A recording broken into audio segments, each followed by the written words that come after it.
Alors bonjour, oui, je suis le docteur Michel Maestro, je suis chirurgien orthopédiste et je travaille à l'Institut médico-chirurgical du sport IM2S à Monaco depuis 12 ans et je suis hyper spécialisé en chirurgie du pied et de la cheville avec mon jeune associé, le docteur Martin Schramm. Nous nous occupons surtout du dégénératif, des sportifs et nous développons donc les techniques de chirurgie mini-invasive, percutanée, arthroscopique et de remplacement prothétique au niveau du pied et de la cheville. Alors, je me suis hyper spécialisé dans le pied parce qu'un jour je me suis posé la question à quoi sert d'avoir une très belle prothèse de genou et une très belle prothèse de hanche si le pied ne porte pas? Et nous avons encore beaucoup d'inconnus au niveau du pied. J'ai été certifié en biomécanique il y a 30 ans à Montpellier dans le laboratoire du professeur Rabichon et Bonnel. Et la biomécanique du pied a toujours été un sujet d'étude et encore aujourd'hui, et notamment avec l'arrivée des nouvelles technologies. Et là, nous travaillons effectivement sur le printing 3D où nous faisons un avatar du patient.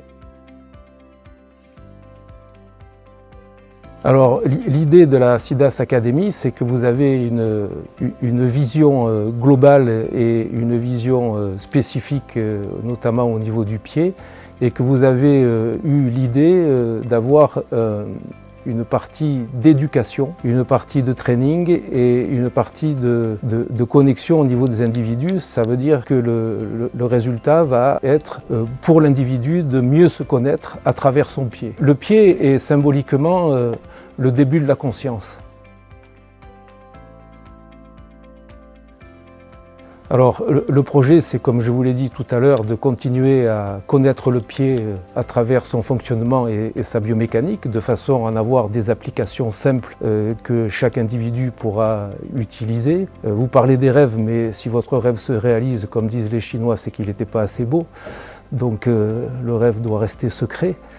Et je pense qu'il y a un message à faire passer, c'est que nous avons aujourd'hui un vieillissement de la population. Et le message, c'est lorsque vous décidez de passer la cinquantaine, il faut mener ça comme un sport.